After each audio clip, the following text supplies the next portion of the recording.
From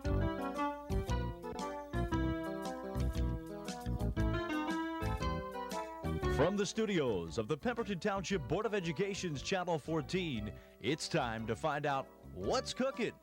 Here now is the head of the Food Services Department at Pemberton Township High School and your host, Tim Paroli. Hello again. Welcome to What's Cooking. I'm Tim Paroli. In today's edition, we're going to bring out a familiar friend, and that's a whole chicken. This is the program that showed you how you could cut your costs on chickens by breaking your own chicken down.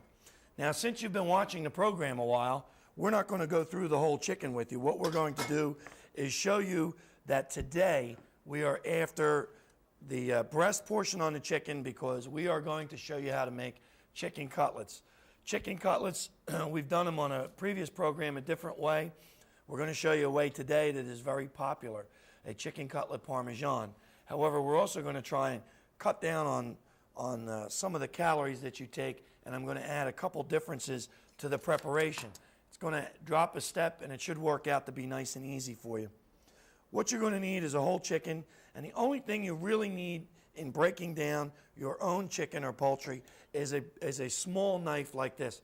This is a professional boning knife. It's about 6 inches long. The blade is approximately a ½ inch wide. It's kind of narrow, and it's very sharp. This is the knife. Now, there are a couple of slants on this knife, and that is that you can also get them curved. And this knife is an older knife. It's a carbon knife. It looks kind of dirty because the blade itself oxidizes. Don't let that bother you if you buy a carbon knife. It's a lot easier to keep that sharp. The curved blade is a matter of preference, what you like to use.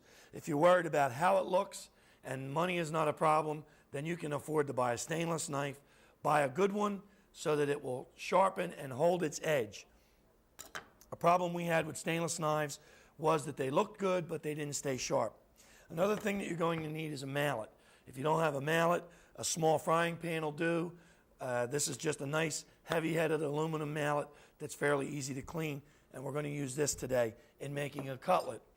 Whenever you see a dish that calls for a medallion or a cutlet, remember that they are cut the same and they are pounded out so that the meat is the same thickness throughout. So we're going to pick up the fancy knife today. It looks better on camera. And we're just going to make sure that our edge is sharpened up. This tool that I'm using is a butcher steel, and it's used to true the edge on a knife. If you get your knife sharpened professionally, keep a steel around and you'll keep that professional edge on them for a long time. In order to break down the chicken, have the chicken so that the legs are facing you and pull them apart. You will see that the skin will stretch on the chicken. That's all you're going to cut. Cut through the skin, and that will show you where the end of the bone is, and we just cut right through and right down till you can't go through anymore. You'll see the hip bone where it joins the hip, and we just cut straight through that. We're going to do the same thing on the other leg. Cut straight through. Now we're going to turn the chicken on its side, and we're going to cut just the skin, just like that. And we're going to turn it over and cut just the skin, so that now we have the legs will lay completely flat, and you can see that little part of the hip.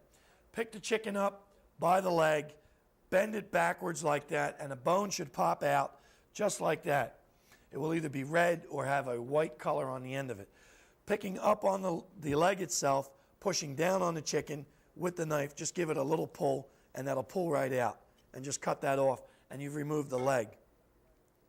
Grab the other leg, bend it backwards, push down with the knife, and pull up on the chicken leg, and that's what you'll have. You'll have removed a chicken leg, and you've just saved yourself some money. Now we have the rest of the chicken to contend with. We're not going to use the skin today, so at this point, you can just peel that skin off. And you hear us talking about stock, or when I show you a bouillon cube, you don't have to have that. If you take the skin and the bones that are left from a procedure like we're showing you today, and you can take and make your own stock. Now I'm holding the chicken by the wing, and I'm looking in where the head was attached, and we're cutting out the breastbone. the wishbone is attached right to it. We just cut right down. Locate it, put the knife behind it, and cut right down. And then all we're going to do is bend that wishbone up, and we're going to just cut the wishbone away from the chicken. And we're going to, once we get it down like that, it'll pop right out. You've got the wishbone removed. The chicken breast will look the same. What you're going to do now is pick up on the wing, cut right through the shoulder where the round part of the shoulder is, and then just kind of pull and hold it with the knife, and that's going to remove. The part that doesn't remove is a chicken tender, and we've shown you what to do with them on a previous show, so we're going to put them away today. We're going to do the same thing on the other side. Cut through the joint, push down, and pull. And we'll remove the tender now. All that's left on this carcass is tiny, tiny tidbits of meat. And what you want to do with them is take this and throw this into a pot for stock. All right? So you've gotten a byproduct besides learning how to do a chicken. Roll the skin up onto the wing and just cut the wing away. You know, we've even shown you what to do with wings, so they're being put away. And you can make your party wings out of them, or you can cook them off the way we showed you before. So all that should be left on your board now are two wonderful boneless, skinless pieces of meat. And what we've done with them, by skinning them, we removed a third of the fat. So you're able to do that very simply by pulling the skin away. Turn them over, because now you know which side is the skin side. And we're going to smack them flat. Just like that. And when I say flat, we want them so that they're even. Just like that. And they should only be 1/8 of an inch. They should lay perfectly flat. Whereas in the beginning, it's high on one end and very flat. You can see this one right here on the board. You can barely see it. See how flat that is? That's what we want. Don't worry that you get this flat, that the way you serve it is going to be flat, because when this cooks, it's going to shrink back a little bit. So it's going to end up with a nice, even thickness when it's cooked. And I told you we're going to change the preparation. Normally, I would add flour to this, and also I would end up adding to this the egg wash. But today we're going to do something a little different. We're going to use evaporated milk. This is very quick, very easy step. Put a little evaporated milk in the bottom of the pan and lay your cutlet right in there. And then we're going to add just a little bit more to that. Shake that. And I have my oven. At this point, the oven is turned up very high. I have a convection oven, so with a fan in it, and it's running at about 375 degrees right now. You take your oven at home and put that right up at about 400 degrees. When you start at this point, once the oven's preheated, you want these to cook quickly so that the outside crisps up real nice. Now, out of the milk mixture and right into the breadcrumbs. And press those breadcrumbs right on there. Just pick them up, bury it in the breadcrumb, and press them to it. So we've cut out a substantial amount of starch today from our standard breader, which would have flour first, and then an egg wash, and then the breadcrumb. You see, we're going right from the milk right to that. And we're going to take that and put that right in the pan. Sprayed pan, take the other one, and we're going to pat that and press those breadcrumbs right into that.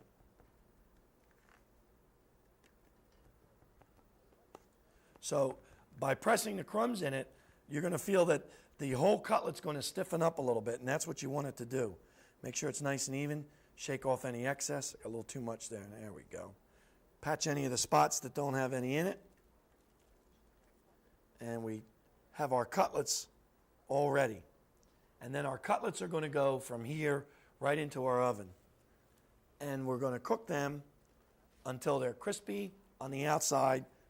And by that time, the inside will be brown and finished, because we know once we achieve that color on the outside, since that cutlet is so thin and even, the inside is definitely going to be done. So if you're one of those people at home that haven't tried cooking at all, this is really a very, very simple way for you to start. Pull the chicken apart like we showed you, and remember, we used evaporated milk and some fresh crumbs. Now what we're going to do is make a favorite here, and that's going to be Parmesan. And we're going to set up our ingredients for that, and we're going to teach you, remember I told you this is a good dish if you've never cooked before. We're going to teach you how to make a tomato sauce, and this sauce is not only going to be very good, it's going to be very, very fast and very, very easy. So if you're sitting there going, yeah, sure, you make it look easy, remember, you pull the chicken apart just the way I showed you, and you've got these extra pieces to use. If you've really butchered up the chicken, boil it off and use them for chicken salad. So you've got this nice leftover byproduct. We've got 2 orders of cutlets in our oven, and when I return, we're going to show you how to make a sauce and put cheese over our cutlets and get them all ready. So I'm going to clean up and get set up for making our sauce. And what I'd like you folks at home to do is pay attention to this.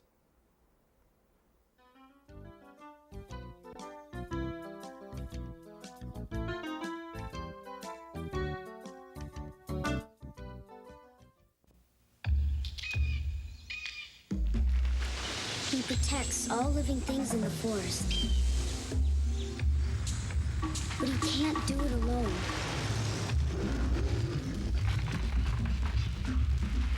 Please don't play with matches. Put out your campfires. And never, ever forget the words of Smokey Bear. Only you can prevent forest fires. Welcome back. What we're going to show you now, the cutlets are in the oven. They're working just beautifully. I've got them in a nice hot oven. They're just starting to brown. I've got a sauce pot over here, and we're going to show you how to make some sauce that is very easy, tomato sauce. What we're going to do is put some oil in the bottom of our pot. We're going to take some garlic, fresh garlic today. We give that a little bit of a hit. It all comes apart, and they're almost like paper, so I'm going to pull them out of the way so I can just show you that here's the cloves. Once you separate them, you get them cloves separated, and if you take a small frying pan, give them a hit like that, they're going to peel very nicely. They'll pop right out of that shell. They're kind of in a papery shell, and you'll have your garlic will be peeled. And I didn't smack that one hard enough. Give them another hit. They'll pop right out. You'll be able to pull that shell right off of them and take the shell away. We'll give him a hit a little later on. Make sure he's with us. So we now have some fresh garlic here, and we're going to take and make this very, very easy for you. You've got a little bit of oil in the pan. We're going to re-hit that garlic now. Just give it a smash, just like that. And that's going to flatten that out and make it very easy for us to cut. Because one thing I don't like about fresh garlic is when you're using it, if you put it in a sauce and you're enjoying the sauce and you get a big chunk of garlic, even though it's fresh. So you look here, I've put the garlic and a little bit of oil, and that's going to, just to help me to cut that garlic. Because the oil keeps the garlic from sticking to the knife. So we get that cut nice and small, and we're using this French knife, nice broad blade. That goes right into that hot oil. And then we're going to give that a stir, because what we want to do is just change the color of the garlic just a little bit. And then we're going to add some tomato paste to that.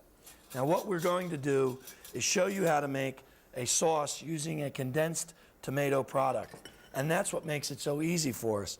If the tomato paste is cooked the longest, we're going to take, by using the fresh garlic and a tomato product that has been cooked a very long time and has a very cooked taste to it, we're going to Make people that try your sauce think that you've cooked this for hours. So your tomato paste goes into your pot.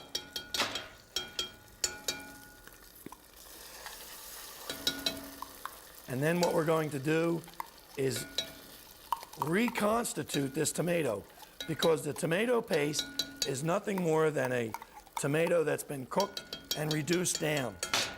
So now if you want your sauce to be real tasty, here's what we're going to do. We're going to start it off with the garlic. We're going to thin out the tomato paste. And you see I'm adding the water as I stir, making sure I get all the lumps of tomato paste out of there till I get the consistency that I want. Once I have the consistency where I want it, I don't add any more water to it.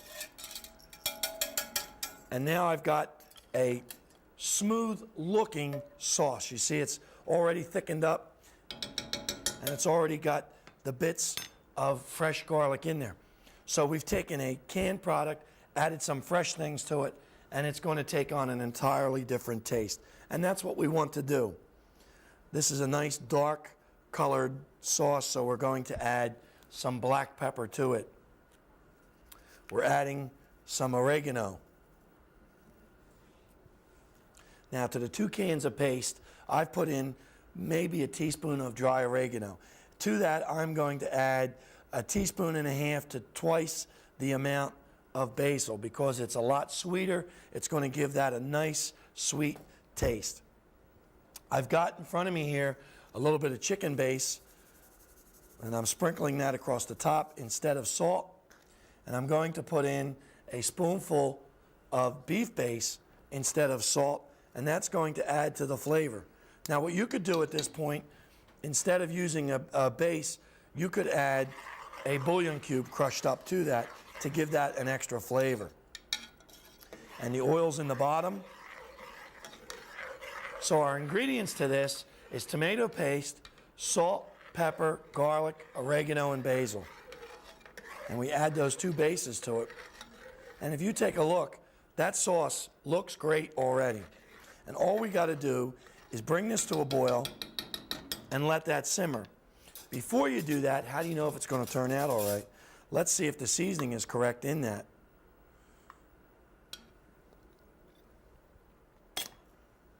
Not enough salt.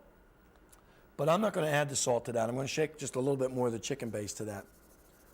Just a little bit. It still tastes to me like it could use a little more salt.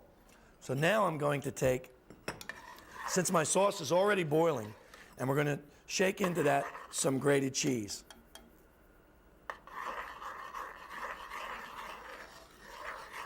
And that will smooth out the taste of the paste.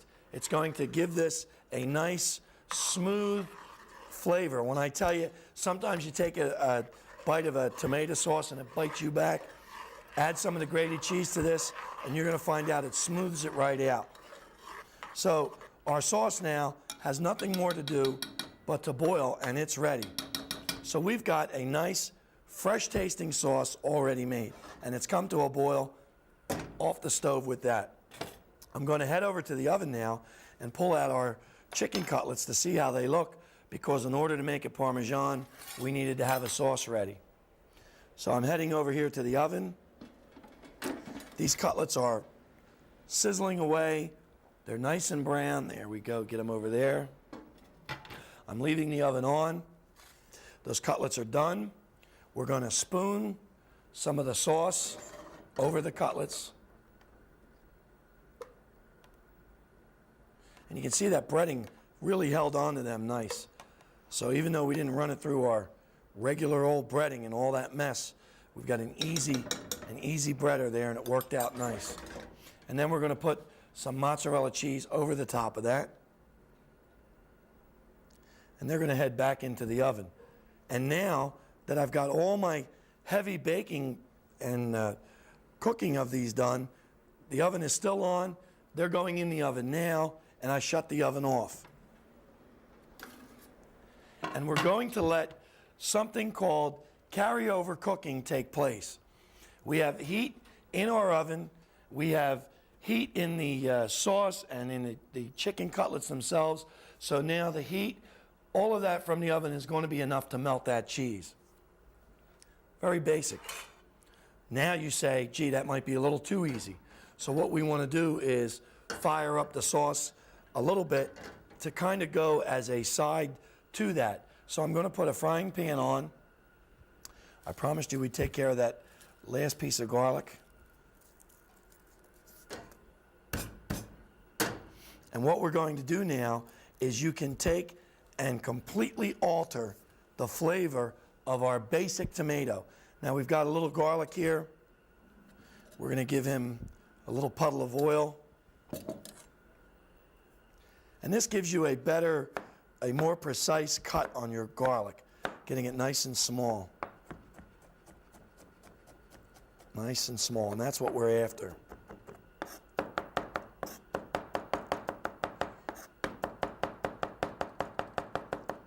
All right, so you get your garlic, cut that nice and small, and that's going to go right into our frying pan.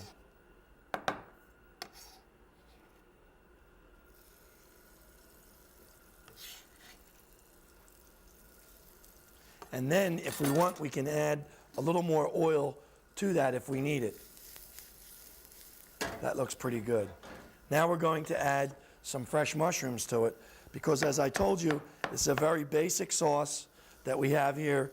It's going to be fine for putting spaghetti if you wanted to use it, but if you wanted to really charge it up, this is the way to go about it. You begin by sauteing a little more garlic and putting the mushrooms in there.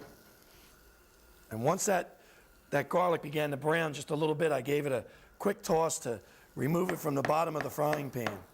If you want, you can always just stir it. But this is a dish that if you saute it, it's going to cook nice and quick, and that's what we'd like to have happen. All right. Now the mushrooms are going to pick up some color because we have them in a saute pan with a very little bit of fat. And now we can let that pick up all the color we want. And we're going to slice some peppers into that. I'm going to just knock the centers out of these peppers,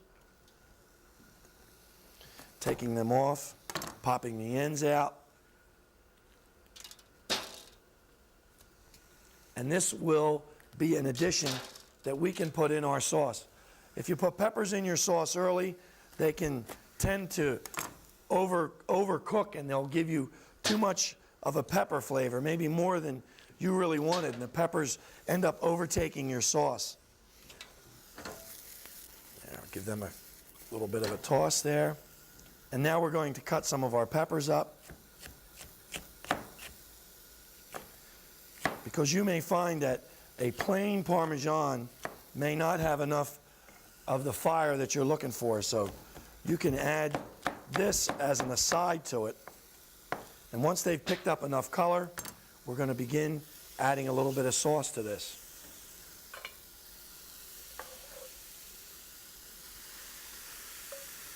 And that's going to give us a nice, fresh taste, because we've got our fresh vegetables here being tossed into a tomato sauce.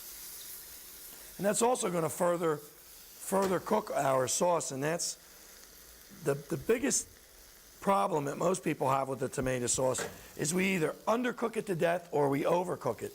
Now, by making the sauce up with tomato paste, and you can even add puree to it if you like, and then thicken it with the paste and check the consistency with the water and the bases, you're going to have a product that's going to have a taste that has been cooked a very long time. And if that's what you want, you'll get it by using the tomato paste. It also doesn't take up a lot of room on your shelf. So we've got tomato paste and water. That's our basis for this. And we'll give this a little stir. And now that as I cook this, the vegetables are going to begin to give off some water. They're going to thin this out.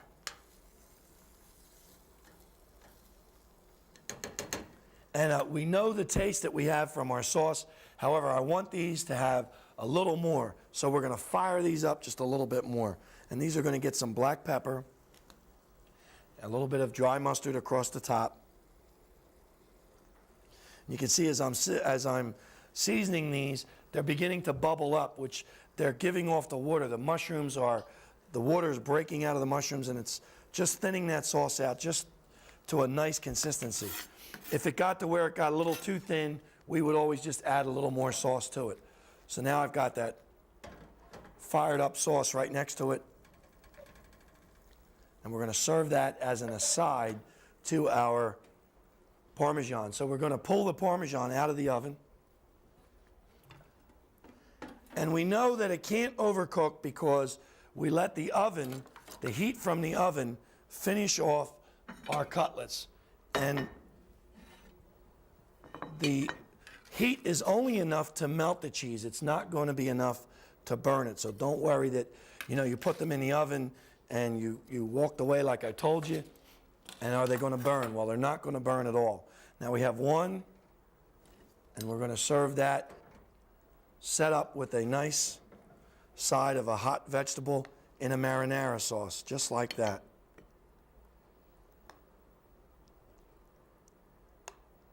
And that has a very low calorie count compared to a side of spaghetti, a side of a fresh vegetable with a mushroom like that and the fresh pepper.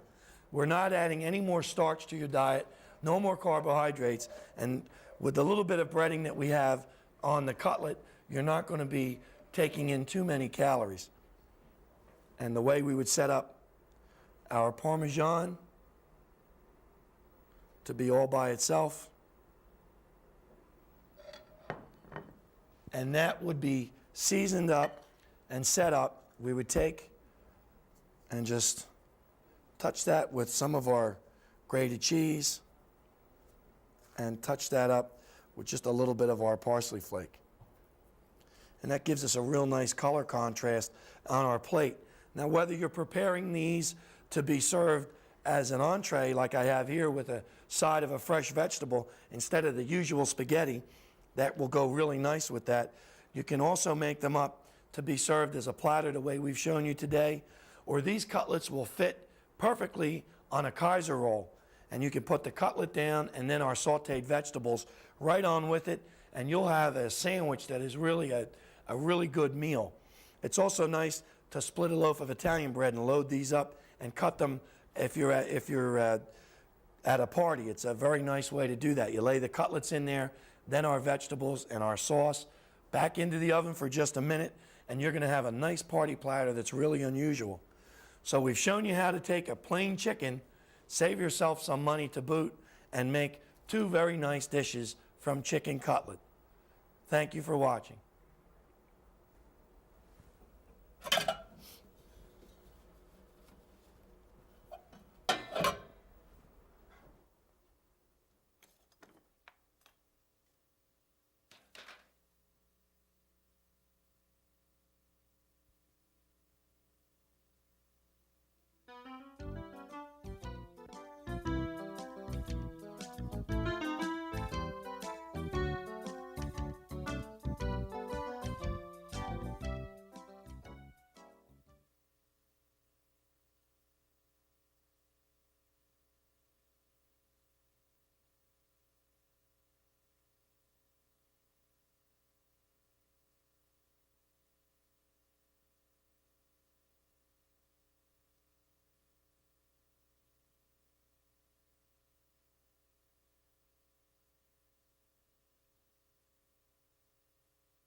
From the studios of the Pemberton Township Board of Education's Channel 14, it's time to find out what's cooking. Here now is the head of the Food Services Department at Pemberton Township High School and your host, Tim Paroli. Hello again and welcome to What's Cooking. I'm Tim Paroli, and What's Cooking today is a dish that a lot of us like to try at a party. We like to enjoy it, but it's something that we don't try to make. And I've asked around and I found out why. It's stuffed cabbage, and the reason is a lot of us are a little reluctant to figure out how do we get the leaves that are very firm and stiff like these leaves are. How do you wrap them up and get the stuffing into them? I have found from talking to most people, they'll try stuffed peppers because they're easy, even though they'd probably rather eat a stuffed cabbage. This is also a very good way for you at home to get the rest of the family to try eating cabbage. Cabbage is one of the cancer vitamins. You know, it's supposed to help ward off all those problems that are associated with that. And it's with the broccoli and cauliflower, the cabbage is, not only is it cheaper, but it also lends itself to different ways that we can make it more so than the other two.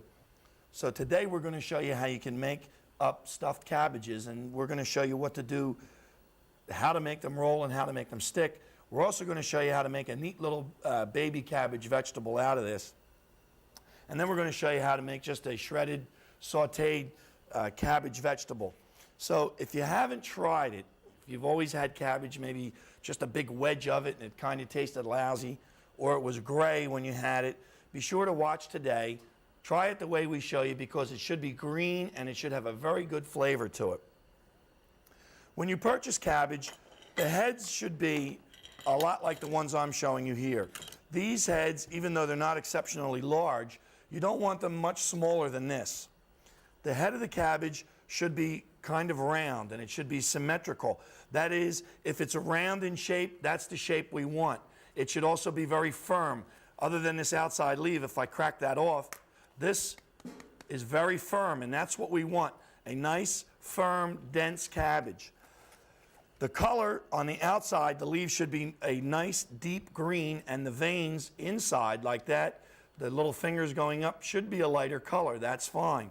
Also, you'll notice that in some varieties of this type of a head cabbage, that it will also have kind of a dark color, and I'll show you another one here, that the outside of the leaf can have this kind of a snowy appearance and be very dark, and these will be dark from white to an even purple color. So that is fine to see on a cabbage, and it should be nice and firm and solid, and that's what you want. Some of the cabbages we get further inside, you're going to notice that they're going to get a lot lighter. As they're not exposed to sunlight, they get lighter. So the color of the head is going to change as we work our way into it. What you're going to need to make this is a nice sized pot of almost or boiling water, and I have almost boiling water, and that's going to be fine for what we want to do. So I want to just have that set up, and we're going to take off the outside leaves of these cabbage heads, and we're just going to snap them right off.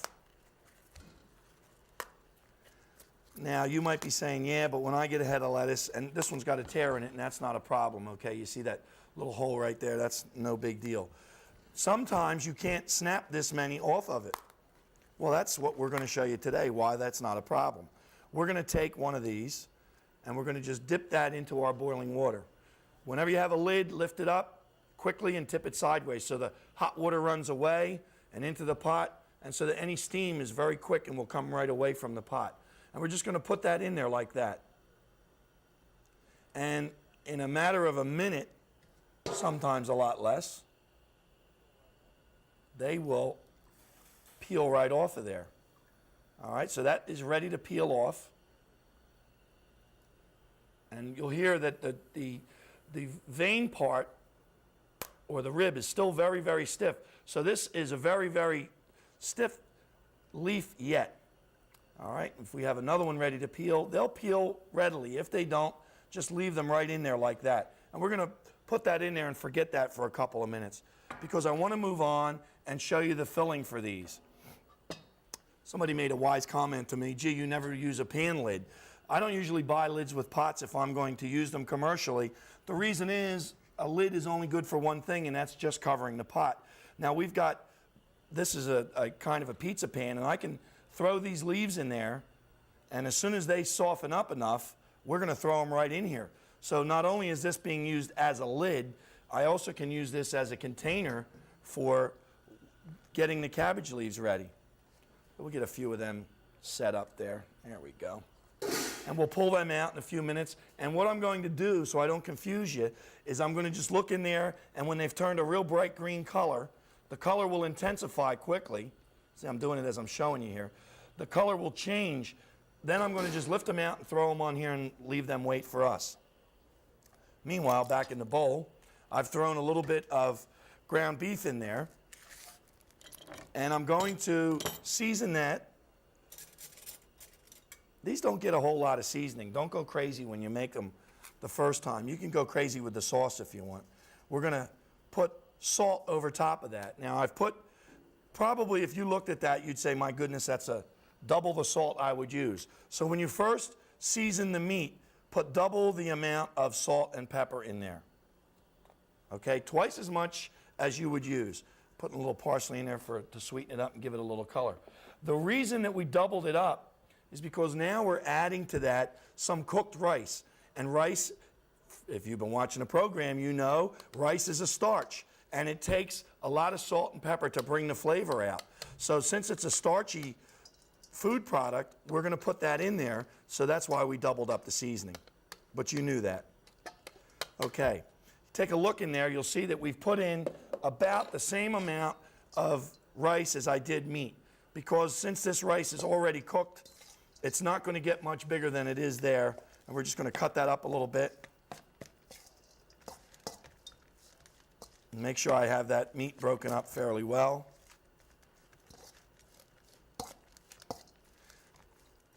And then we're going to make sure that this is all going to hold together. We could just take this right now and stuff that into the cabbage, and it would probably hold very well. But what we want is a nice, firm meat mixture. So what we're going to do is add a couple of eggs to that. And what they're going to do is help tighten this up. The white of the egg is a protein. It's going to tighten up the mix as it cooks. And the yellow, having all the fat in it, is going to lighten this. So it's going to kind of do two things for us here. It's going to make that nice and light and kind of fluffy as it bakes, but it's also going to firm it up once it puffs up a little bit. All right, so we've got our mixture all ready to go here. And that's all there is to that. And if you don't have rice, you can always substitute some breadcrumbs in there, although rice is the traditional filling with this. All right, now we're going to take a peek at the leaves, because I know they're ready. Okay, quick and to the side. We'll throw that right there. This way I don't make anybody else at home nervous. I'll use tongs to pull these out. You want to take them out, and they still should be kind of firm. That's what we want, and have that nice color to them. So we'll pull these leaves out.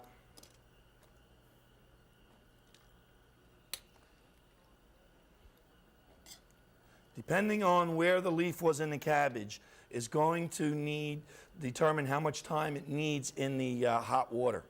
All right, so if it's been in there a while, get a good grip on that. If it's been on the outside of the cabbage leaf, it's going to have to be in there a while. If it's not going to need a whole lot of time in there. So I'm going to do this, and we're going to take this cabbage head down, and I'm going to just cut that core right off the bottom. And a lot of times when working with these hard vegetables, I'd rather use a serrated knife so I can just saw through that core without too much effort. We keep the French knife very sharp, and unless you're really good at using the French knife, don't try it. You're better off taking your time and just working through that core nice and easy with that serrated knife. So we've got that. I'm just popping them off there where they're connected. There we go. Now, if I was going to make this whole head of cabbage, it would go right back in there, and I would continue pulling the leaves off of it until I had the whole head of cabbage all pulled apart. But we've got enough. All right, and now we're going to show you how to stuff them and get them all set.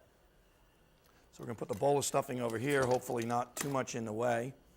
And I'm going to get a shallow pan because we want to cook these, but we don't want to pile them on top of one another unless we have to. We're going to spray the pan because I don't like to scrub too much. Then we're going to take the ones that are ready, that feel like they're ready to go. Now I've got that set up and I'll put that over there. Now I want you to watch what I'm going to do to this cabbage leaf, because if all you do is cook them, they're not going to cooperate. Remember I told you, there's a beautiful shot of that cabbage. If you look right there, look how high that sets above the leaf. That sets up a good ½ inch over the leaf itself. So you lay the leaf down. If it cracks, don't sweat it. You just cook the next one a little more. And with the knife, you're going to cut away from yourself.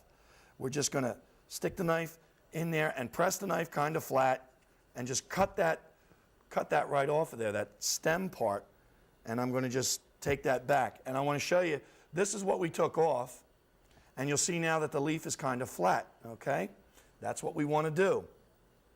And that one feels like it's going to roll real good. Here's another one, ready to go. We're just going to press that and just cut that core nice and flat. We'll do a couple of these so I can roll them up for you, and then you'll see. And now they're ready to go. Because even though the outside of this leaf is all limp, this part, you see, is still very stiff. So we want to cut that off.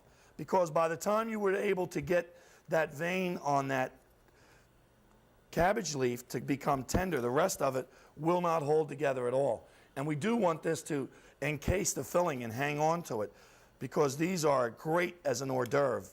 They're also a wonderful dish to bring if you're going to go like to a covered dish or you're entertaining somewhere. This is really nice to bring, because once you cook them the way we show you, you can then pile them into a crock pot with their sauce, and they'll keep nice and hot. They'll travel well, and they're really nice to serve up. So we've got all of our leaves ready there, and we're going to just fill them. And now, filling these, we're just going to lay the leaf in front of us like that. And the other thing you don't want to do is put too much into that. So we're going to put enough to maybe fill a third of the cabbage leaf. So if you're going to do a whole head of these, you want to save the inside leaves for doing them for the small hors d'oeuvres. And then we bend that over like that and fold those two leaves, and you'll see that it'll shape itself. All I'm doing is going with the leaf, and that's all there is to rolling them. So that'll go right in the pan. And we're going to put the folded side down. And once that cooks, any of the filling that might happen to leak out is going to seal that leaf. It's not going to unravel. It's going to hold itself together. And if you have a nice size cutting board and you've got your leaves all ready, you can just move right along with them and just put a few of the leaves out, fill them up. And remember that for the size pan that you're using, try to keep them all about the same size in filling so that they all cook in the same amount of time. And these are really nice because you can cook these and cook these and cook these. So once they're cooked, you can overcook them and you don't hurt them at all. That's why they're so nice. They hold up so well.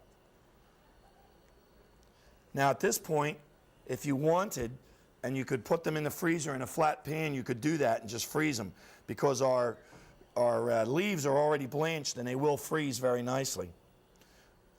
Or you could just cook them off and then with their own sauce, put them in a smaller container and freeze them that way. Then when you thaw them out, they'll be all set. Now, the biggest thing is just preparing the cabbage roll, because now for the sauce part, all we're going to do is put them in a little bit of tomato soup, and they're going to go right in our oven. So that's all we have to do to them. And when we come back, we're going to show you how to make a little more of a variety with that. But you're going to see that the color combination is really, really nice, and it's a real nice dish to try.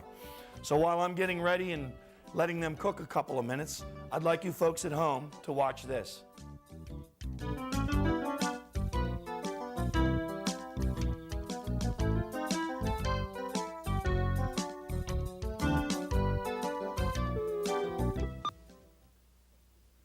There are countries where bread is scarce, but this is America.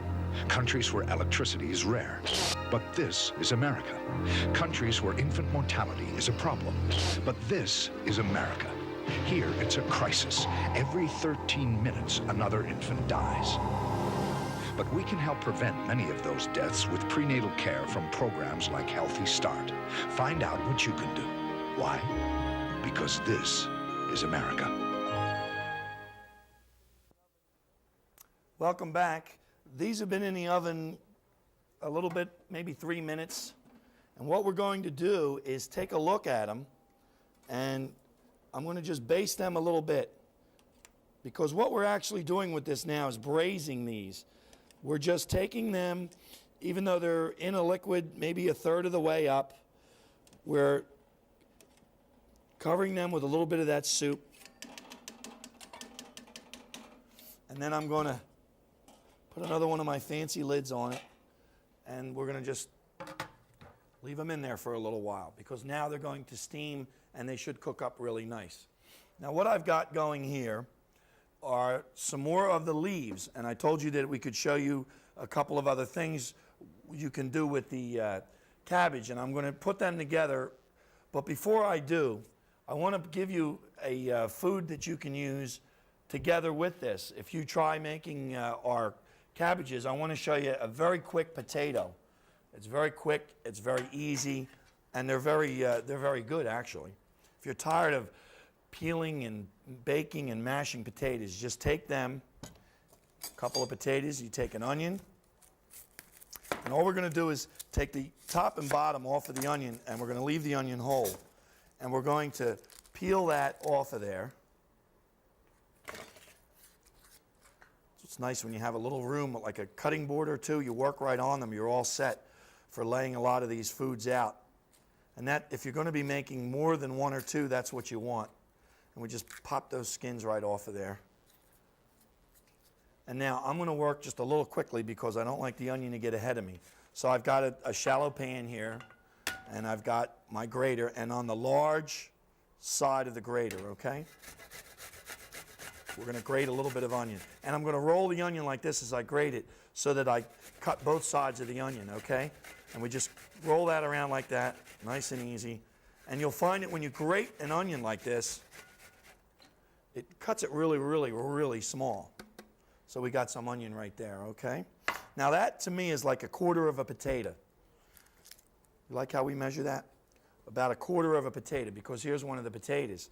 Now we're going to just take that, a washed potato, skin and all. Right on down.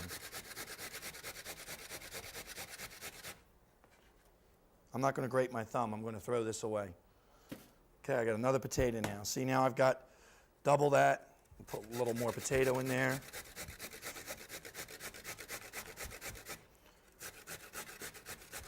There we go.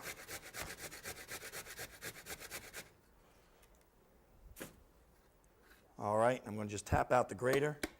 Now, if you do it that way, the water from the potato works over that acid in the onion, and most of the time you can get away like I did without crying too much. All right, now we're going to salt that. We're going to pepper that. And I'm using a white pepper. We're going to put 2 eggs to that. And we're going to mix it. Now, commercially, if you're going to make a batch of potato pancake, you would mix it up and let it drain even before you put the egg in it to let the water come out, and you would squeeze some lemon juice in there. And that heightens the flavor of it, but it also is used to try and keep the potato from turning dark. But at home, if you're going to mix them, just the way, don't do it till you're ready. I've already got the pan on over there. You can hear it popping and crackling a little bit with some oil in it. You just get that ready. Now take a look at that, and it's a little loose. That's a little too loose. Instead of trying to figure out what to put in there, like crackers or matzo meal or anything, take a little bit of instant potato and just dust the top of that. We want this to be kind of wet, but we don't want it so wet that we can't cook it without the inside staying so wet. And we just a light dusting of the instant potato, just like that. And there'll be no, as you pull across, there should be no liquid floating back. Just like you'll see it here, the liquid staying right in with the mix. So we just mix that right up like that. And then we go right over to our frying pan. A spoonful of it right in there, just like that. And we'll put another one in there. And we'll put another one. And I'm flattening them out so that the grease almost can go over the top. Just like that with them. We'll put 4 in there. And if the other one is not as big as the other, just add a little more right in the middle and pat it down just like that. And you'll have them all set. So that is the our potato that's going to go with the stuffed cabbage, and it's really nice. Now I'm going to watch that and let that cook just a little bit. When the outside little fringes of the potato begin to come out, I know that it's ready. Now we have the cabbage. I showed you told you we were going to do a couple other things with that. We're going to take 2 slices like that and lay them flat. And then I'm going to cut that nice and small, just like you would for coleslaw.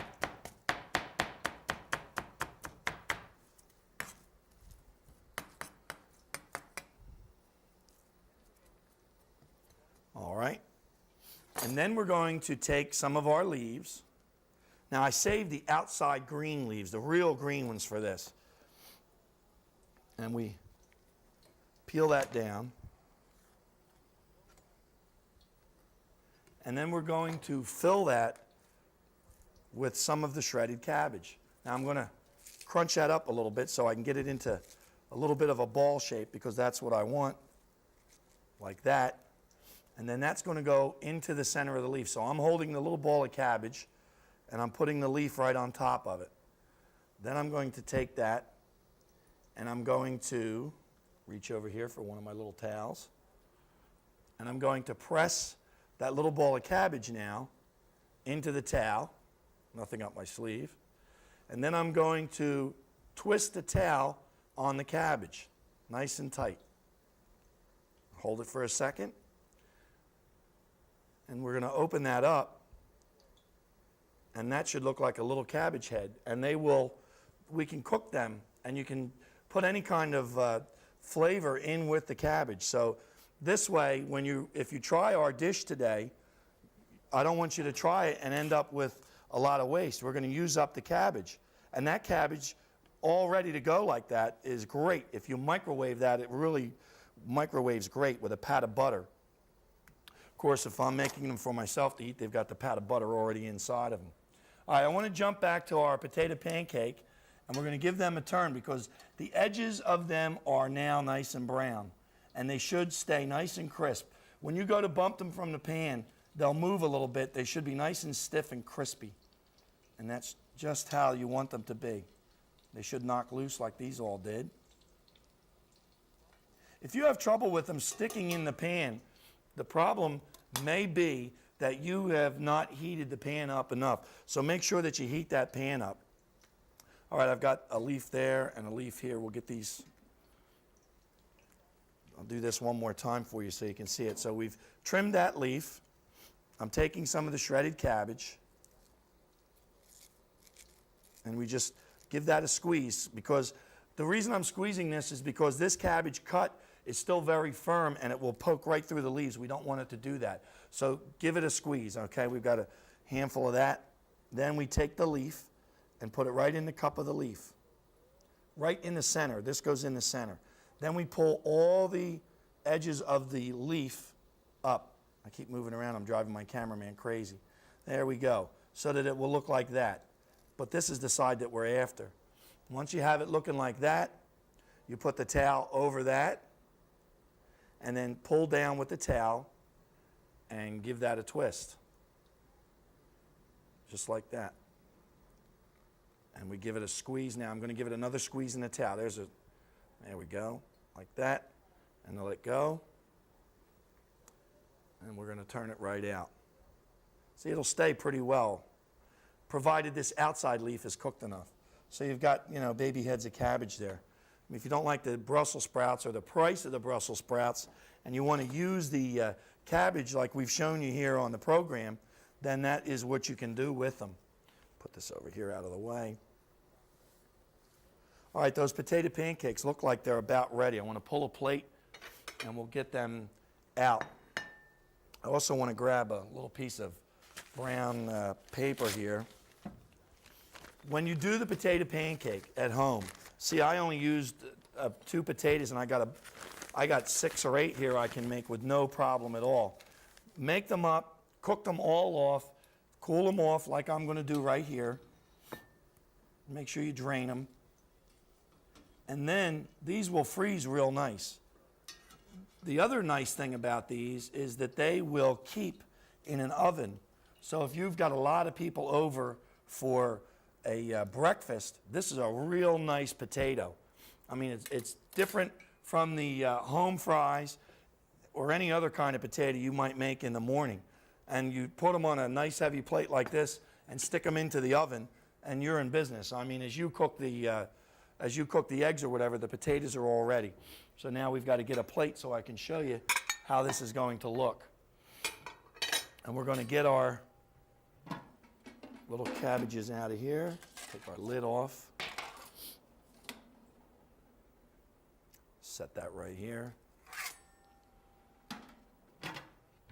And that's one of the nice things about a dish like this, is the presentation on it is really nice. You've got great color, great eye appeal on there. You've already got your vegetable all covered. And we would do it like this. And we'll put a potato pancake right on there. Is one. And then we can spoon some of the sauce right on it.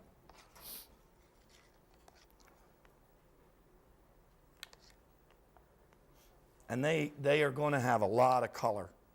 So if this is a dish you've seen, or maybe it's a dish the kids are telling you, gee, I don't like cabbage, when it's cooked up and done, it's going to look a lot different than most of us imagine. I mean, when you tell somebody they're going to have cabbage for dinner, they may end up turning their nose up at you, and you don't want them to do that. I want to put them on a white plate too. Our little guys here now, again, these will just microwave, and they're a very nice way, a very elegant way actually, to serve an order of cabbage, is to just put it right into its own little leaf like we did today. So for sides of vegetables or a main course, get ahead of the game with cabbage.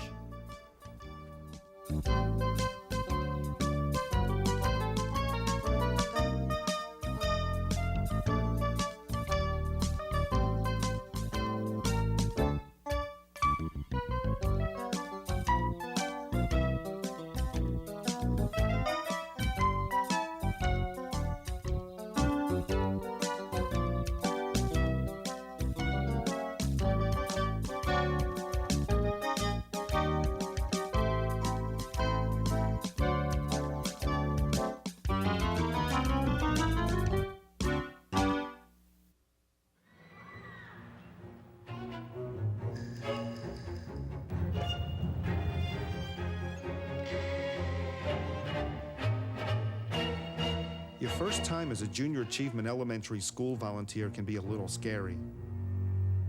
Can you get kids that young to think about their futures? Call us about volunteering, and you'll see. We'll supply you with training for this new program, and the kids will supply plenty of motivation. When Raymond was 6, I was afraid to take him to the playground because they were doing drugs. When he was 10, I couldn't let him play ball in the schoolyard because of the gangs. When he was 15, I wouldn't let him go to any dances because there could be a fight or a shooting. Now he's a man, and I realize he's never been a kid. Give your children back their childhood. Do something now. Call 1-800-WE-PREVENT. Together, we will take a bite out of crime. You're watching